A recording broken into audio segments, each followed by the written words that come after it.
अब इसे एक बार लिख लेते हैं। हुरूफ तहज्जी, अलीफ, बे, लाइन से ऊपर उठाते हुए इस तरह से लिखना है। पे, ते,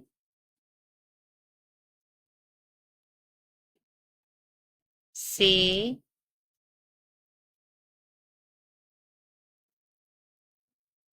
ते, जीम,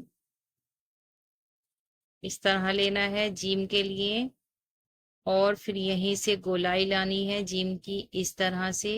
ध्यान रहे कि जो जीम का हेड है इनकी सीध होनी चाहिए, बहुत ज्यादा बाहर नहीं निकलना चाहिए गोलाई।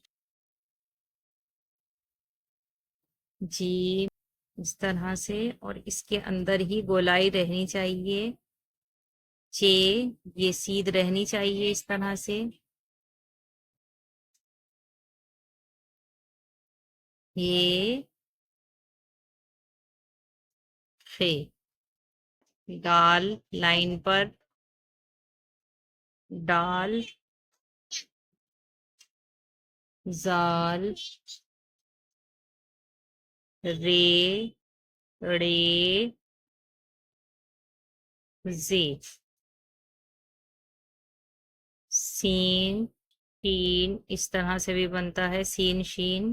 बाद इस तरह से एप्पल का जो बीज होता है सेब का, वो शेप बनानी होती है, और उसके बाद इसका सर्कल स्वाद, इस तरह से थोड़ा लंबाई में ये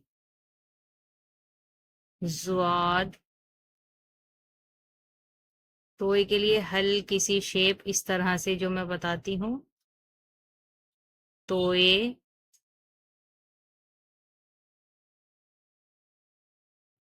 जोए, आइन के लिए इस तरह, और फिर ये बढ़ा आइन, गैन, पे, कॉफ, काफ, छोटा काफ, दोनों की आवाज अलग है। इसके बाद गाफ, लाम, मीम इस तरह से उठाते हुए बिल्कुल सीधा नीचे लाना है। मीम, नून,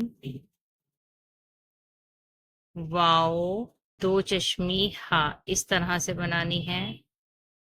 फिर लाम अलीफ, हमजा, छोटिया, छोटिया और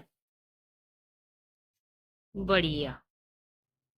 तो ये हरूफ तहज्जी हैं जो हमने लिखे हैं। उर्दू सीखने के लिए इनका सीखना निहायत ही ज़रूरी है।